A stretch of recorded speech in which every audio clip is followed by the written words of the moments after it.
그리스 우하에 연못에 사는 개구리들이 우리들한테 강한 왕을 보내달라고 신에게 간청했더니 이 제우스는 물뱀 한 마리를 왕으로 보내줬다고 합니다.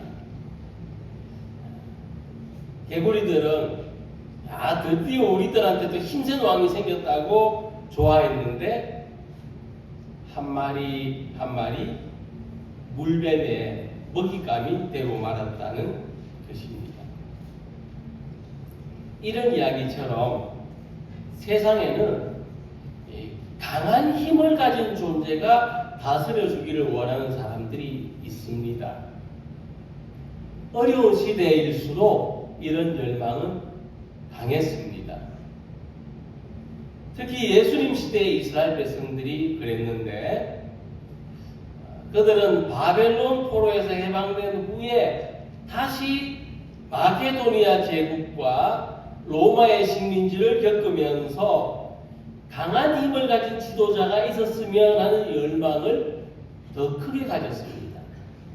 당시 이스라엘에는 헤롯 왕이 있었지만 재미있게도 이 헤롯 왕의 선조가 로마의 장군 출신이었습니다. 그런데도 이 헤롯은 예루살렘을 포함한 지극히 일부분의 지역을 분봉왕으로 다스릴 뿐이었고 로마의 하수인으로서 형식적인 권력만 가지고 있었을 뿐입니다. 그래서 강한 힘을 갈망하던 이들은 온갖 기적을 행하신다는 예수님의 소문을 듣고 예수님을 그 기대의 대상으로 삼았습니다. 그래서 예루살렘으로 들어오는 예수님을 열렬히 환호하는 것이 오늘 본문 마태복음 21장의 이야기입니다. 근데 사람들의 이런 환호와 기대와는 달리 예수님의 오심은 왕의 행렬처럼 보이지 않습니다. 왕의 행차에는 호위 부대가 있고 또 왕이 지나가는 길을 개척하는 선발대가 있고 많은 수행원과 깃발을 든 행렬이 뒤를 따르는데 그리고 의전종 말이 끄는 마차를 타고 왕은 황금으로 수놓은 옷을 입고 군중 사이를 지나가는데 근데 예수님은 너무나 초라하게도 나귀를 타시고 수행원이라고는 12제자들과 갈릴리에서부터 따라온 일부의 사람들밖에 없습니다. 근데 과연 이런 예수님을 어떻게 왕으로 맞이할 수 있을까 하는 생각이 듭니다. 그러나 본문을 보면은 예수님을 앞서고 뒤따르는 많은 무리가 호산나를 외치며 열렬히 예수님을 맞이했다고 합니다. 이 호산나는 구원을 갈망하는 외침이죠. 자, 그러나 이 호산나의 외침은 예수님을 향한 예수님의 구원을 바라는 것이라고 보기 어렵습니다. 이 호산나는 권력을 향해서 강한 힘을 향해서 외치는 구원의 외침이지 결코 하나님의 구원을 부르짖는 열망이 아니라는 것을 알 수가 있습니다. 오늘 우리들도 마찬가지입니다. 과연 여러분들은 힘과 권력이 우리를 구원할 수 있다고 생각하십니까? 저는 결코 그렇게 생각하지 않습니다. 개구리 우화처럼 권력은 권력을 가진 사람을 위한 것이므로 그 목적을 위해서 다른 사람을 분열시키고 파괴할 뿐이지 결코 구원의 목적을 이룰 수가 없습니다. 역사가 그것을 증명하는데 로마 황제 네로, 히틀러, 무솔리니, 스탈린, 김일성 이런 사람들만 예를 들어봐도 한 사람에게 강한 권력은 세계를 혼란에 빠뜨리고 인류 문명을 파괴했을 뿐이라는 사실입니다. 그러므로 사람들은 힘과 권력의 구원을 갈망하지만 하나님의 구원은 힘과 권력으로 이루어지는 것이 아니라 은혜와 사랑으로 이루어지는 것입니다. 사랑만이 우리를 구원할 수 있는 것입니다. 그리고 예수님은 힘의 기반 위에 유지되는 이 세상을 사랑으로 구원하시기 위하여 빈들판에 구유에 누긴 아기의 모습으로 우리를 찾아오셨습니다. 그래서 아직 세상은 이 예수님이 누구신지를 잘 모릅니다. 심지어 교회조차도 하나님의 사랑이 아니라 힘과 권력을 신앙의 대상으로 삼고 있습니다. 사람들은 힘을 향해서 호산나를 외치고 있습니다. 그래서 예수님은 오셨지만 우리가 진정한 구원으로 향하는 길은 아직도 멀리 있다고 봅니다. 그러므로 오늘 함께 읽은 말씀에는 호산나를 외치는 사람들 속에서 예수님이 누구신가 하는 질문을 던지는 사람들을 발견할 수 있습니다.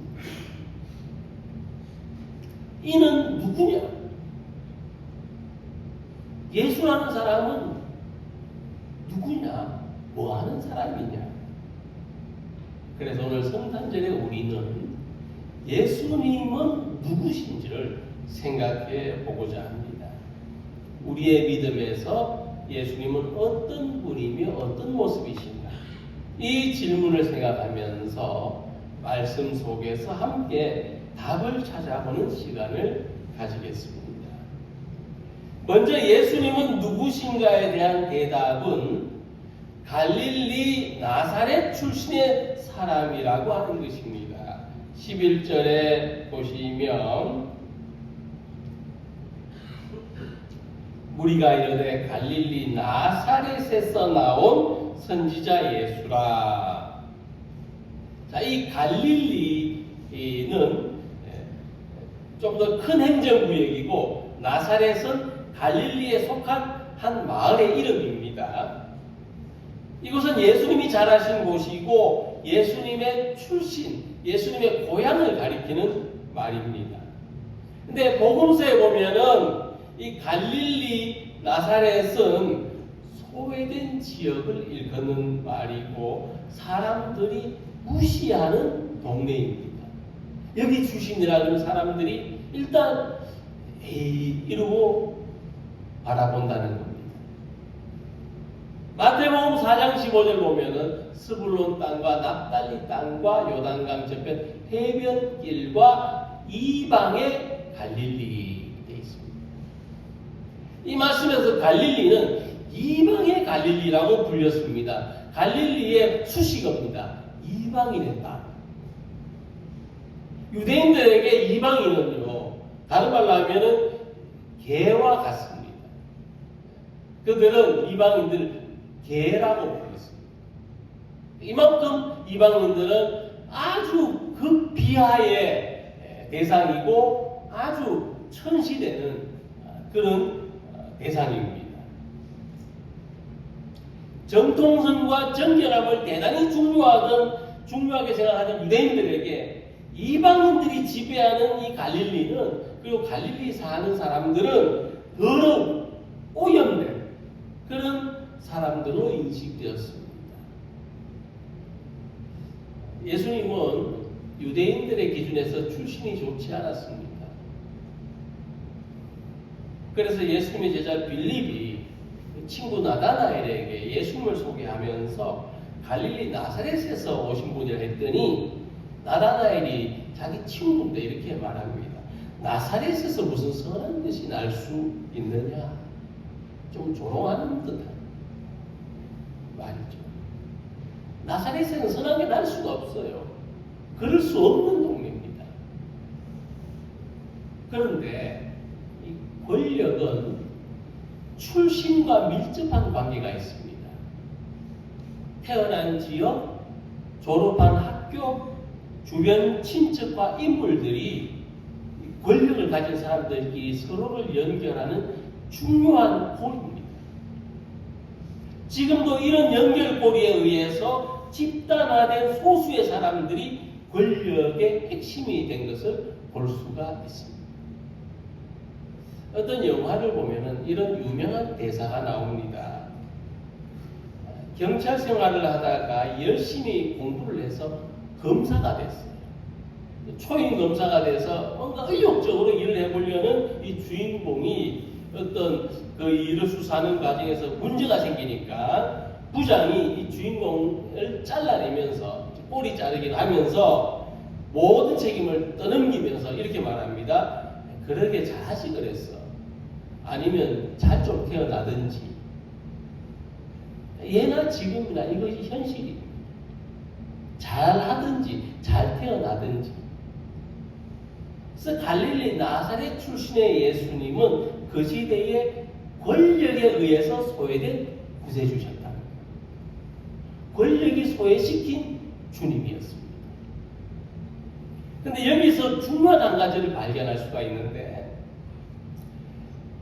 여기 우리들도 뭐 예외가 아닐 것 같습니다만 보통 사람들은 권력에 의해서 소외되면 어떻게 합니까? 열심히 하고 잘하든지 줄을 잘 서든지 할 수 있다면 신분까지도 세탁해서 권력에 편입되고자 합니다. 우리가 성공했다, 출세했다는 말 속에는 이런 과정이 포함되어 있습니다. 권력에 같이 끼일 수 있게 됐다, 이런 말입니다. 그런데 예수님은 다른 길을 가십니다. 예수님은 권력에 편입되려고 하시지 않을 뿐만 아니라, 물론 그 자체에도 관심이 없으셨지만 오히려 소외된 사람들과 함께 하신 것입니다. 이와 같은 예수님을 생각할 때 우리가 기대할 수 있는 하나님의 구원은 무엇입니까? 권력을 가진 사람은 권력을 의지하는 데서 벗어나는 것이 하나님의 구원입니다. 권력이 없는 사람은 권력에 기생하거나 권력에 편입되려고 하는 것이 아니라 소외된 사람들과 함께하는 것이 하나님의 구원입니다. 그래서 성탄하신 예수님은 가난한 사람들, 아픈 사람들, 소외된 사람들에게 하나님의 복음을 전하셨습니다. 이 복음은 하나님이 우리를 사랑하신다는 것입니다. 하나님은 우리 고통의 원인을 제공하신 분이 아닙니다. 하나님은 고통받는 우리들을 사랑하는 분이십니다. 그래서 갈릴리 나사렛에서 예수님이 선택하신 삶은 낮고 가난한 사람들과 함께 하신 것이고 오늘 우리들과 함께 하시는 것입니다. 우리는 예수님이 탄생하신 이 귀한 뜻을 이어가야 합니다. 우리가 조금이라도 가진 무엇인가 있다면 힘을 자랑하는 데 사용하거나 권력을 탐하는 데 사용하지 말고 예수님처럼 갈릴리에서 사는 사람, 우리보다 힘없고 약한 사람들에게 하나님의 사랑을 전하는 모든 성도들이 되시기를 소망합니다. 두 번째로 사람들은 예수님을 선지자라고 불렀습니다. 예수님 시대의 사람들은 하나님의 뜻을 전하기 위하여 하나님이 세상에 보내신 사람들을 선지자라고 불렀습니다. 선지자라고 부를 때는 하나님이 보내신 사람이라는 뜻입니다. 마태복음 14장 5절 보면 헤롯이 요한을 죽이려고 하되 무리가 그를 선지자로 여김으로 그들을 두려워하더니 하는 말씀이 있습니다. 이 말씀에서 사람들은 세례 요한도 선지자로 여겼다는 것을 알 수가 있습니다. 자, 예수님은 선지자보다도 더 위대한 분이셨지만은 당시 사람들이 예수님이 어떤 분일까 생각할 때에 최고치로 예수님에 대해 생각할 수 있는 것은 예수님은 하나님이 보내신 분이다. 선지자 하는 것입니다. 그래서 지금의 유대인들과 무슬림들도 예수님은 하나님이 보내신 가장 뛰어난 선지자라고 하는 데는 이견이 없습니다. 그들도 예수님은 하나님이 보내신 가장 뛰어난 선지자라는 것을 인정합니다. 이 선지자는 두 가지의 내적인 조건을 가지고 있습니다. 하나는 자기 안에 하나님의 뜻을 품는 겁니다. 그래야 선지자입니다. 구약에 보면은 거짓 선지자도 나옵니다. 거짓 선지자는 자기 안에 뭘 품느냐면은 욕심을 품는 겁니다. 자기를 위한 욕심. 자기를 위한 욕심을 품으면 거짓 선지자. 하나님의 뜻을 품으면 참 선지자입니다. 또 다른 하나는 뭐냐 하면은 하나님이 나를 보내셨다는 소명을 가지는 겁니다. 선지자는 공통적으로 하나님이 보내셨다는 소명을 가집니다. 그렇기 때문에 고난 앞에서도 하나님의 말씀을 전합니다. 하나님이 보내셨기 때문에. 예수님은 사역하실 때 이 두 가지를 모두 가지고 계셨습니다. 그 중에 첫째, 예수님이 품으신 하나님의 뜻은 무엇이냐 하면 하나님은 세상을 사랑하신다는 것입니다. 마태복음 7장 11절에 보면 너희가 악한 자라도 좋은 것으로 자식에게 줄 줄 알거든 하물며 하늘에 계신 너희 아버지께서 구하는 자에게 좋은 것으로 주시지 않겠느냐. 예수님의 가슴 속에 항상 끓고 있었던 것은 하나님은 세상을 사랑합니다. 하나님은 여러분들을 사랑하신다. 나도 여러분들을 사랑하지 않을 수 없다. 예수님의 가슴 속에 항상 그것을 품고 사셨습니다. 예수님이 가르쳐 주신 하나님은 사랑의 하나님, 좋으신 아버지입니다. 우리는 어떤 경우에도 하나님은 좋으신 아버지라는 것을 생각해야 됩니다. 이 거룩한 뜻을 가슴에 품고 살아가는 성도들이 되시기를 바랍니다. 두 번째로 예수님은 하나님이 보내신 일꾼의 사명을 품고 사셨습니다.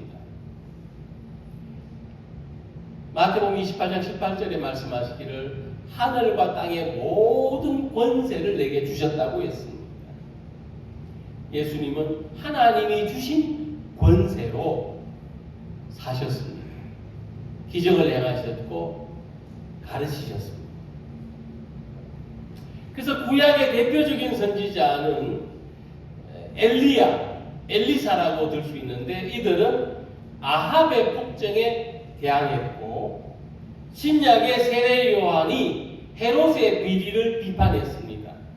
이처럼 선지자는 권력을 견제하는 역할을 했습니다. 하지만 그것은 정치적인 역할과는 달랐습니다. 그럼에도 불구하고 선지자들이 불의한 권력에 대항하는 것은 그가 하나님을 무시하고 하나님이 금하신 일을 했기 때문입니다. 예수님도 헤롯의 권력을 조롱하고 비판하셨습니다. 당시 사람들이 말하는 대로 헤롯을 여우라고 말씀하셨고 유다 총독 빌라도에게는 내 나라는 이 세상에 속한 것이 아니다 라고 말씀하셨는데 이 말씀은 로마는 하나님의 나라가 아니다. 로마는 결코 하나님의 나라가 될 수 없다 하는 말씀을 분명하게 선언하신 것입니다.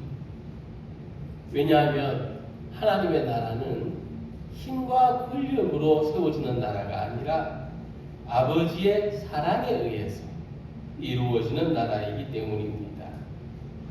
그래서 예수님은 평화를 상징하는 나귀를 타고 예루살렘에 들어오십니다. 이 예수님의 모습을 보면서 이 시대에 가장 소중한 하나님의 사랑은 무엇일까? 이 시대에서 교회가 나타내 보여야 하는 가장 핵심적인 하나님의 사랑은 어떤 모습일까? 저는 그것을 평화라고 생각합니다. 예수님은 평화의 왕으로 탄생하셨습니다. 이 평화는 예수님 자신입니다. 예수님은 존재 자체가 평화입니다. 그래서 예수님처럼 하나님 앞에서 자기를 낮추는 겸손이 평화를 여는 길입니다. 성탄을 기뻐하는 우리들은 이 세상 속에서 예수님처럼 선지자의 사명을 가지고 살아가기를 원합니다. 평화를 위해서 자기를 낮추고 겸손하게 살아가기를 원합니다.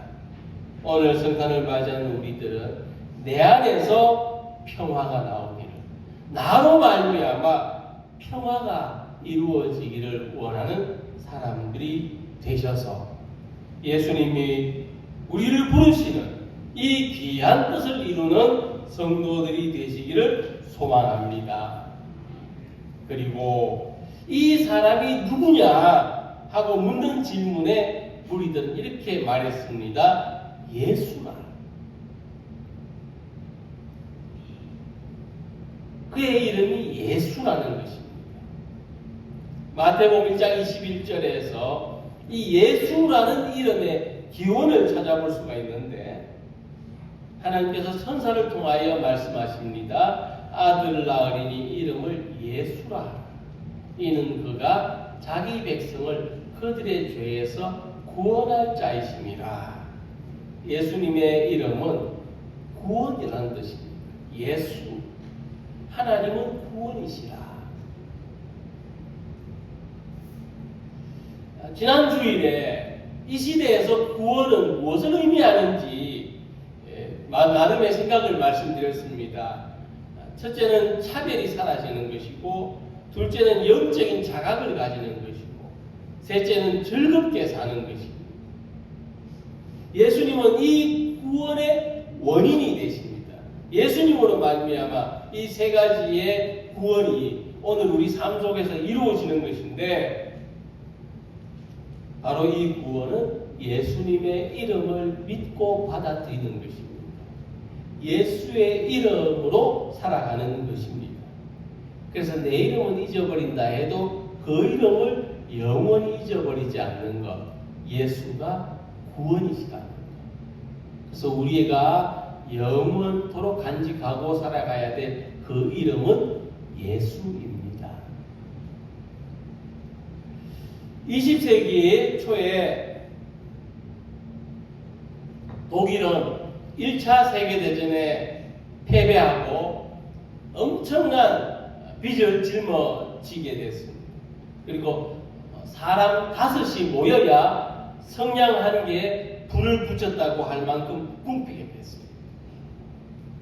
이 사람들이 얼마나 강력한 지도자를 원했겠습니까? 그래서 히틀러가 등장했을 때 사람들은 헤일 히틀러라고 외쳤습니다. 히틀러 만세라는 의미입니다. 이런 열광, 거의 90% 이상의 지지에 힘을 얻은 히틀러는 2차 세계대전을 일으키고 온 유럽을 전쟁의 공포로 몰아넣었습니다. 6년 동안 약 9천만 명이 죽었습니다. 유럽에서만 숫자가 아니라 전 세계에서 2차 대전 동안 죽은 숫자입니다. 근데 지금 독일에서 공공장소에서 헤일 히틀러라고 하면은 즉시 감옥에 들어가는 무거운 벌을 받습니다. 역사 속에서 철저하게도 히틀러의 이름을 지우려고 하는 이 독일인의 반성이며 노력을 볼 수가 있습니다. 철저하게 지워져야 되는 이름이 있습니다. 기억되지 말아야 되는 이름이 있습니다. 그러나 호산나 예수. 재미있게도 이 하일 히틀러는 호산나 예수라는 말을 독일식으로 바꾼 것입니다. 근데 이 예수의 이름은 천년 후에도 만년 후에도 지워지지 않는 이름입니다. 그 어떤 사람들이 이 예수의 이름을 지우려고 했지만 사람들에게 예수의 이름을 말하면 감옥에 가두고 고문을 하고 죽인다고 했지만 예수의 이름은 지워지지 않았습니다. 역사가 지속하는 한, 역사가 끝난 이후에도 우리는 하나님 나라에서 호산나 예수, 예수의 이름을 부를 것입니다. 그 이름은 구원이기 때문입니다. 그 이름은 자기를 희생한 이름이기 때문입니다. 3세기에 조수아라는 유대인 랍비는 이렇게 말했습니다. 세상이 아직 메시아를 맞이할 준비가 되지 않았을 때 메시아가 나귀를 타고 오셨던 것처럼 세상이 메시아를 맞이할 준비가 되지 않았을 때 메시아는 구름을 타고 오실 것이다. 호산나 예수님. 사람들은 이 예수님을 알지 못하고 이 예수님을 맞이할 준비가 되지 않았을 때 예수님은 나귀를 타고 오셨습니다. 그리고 마라나타 예수님. 세상에 아직 예수님을 맞이할 준비가 되지 않았습니다. 아직 우리의 삶에서 예수님 조금 더 있다가 오세요 라고 할 때 예수님은 구름을 타고 오실 것입니다.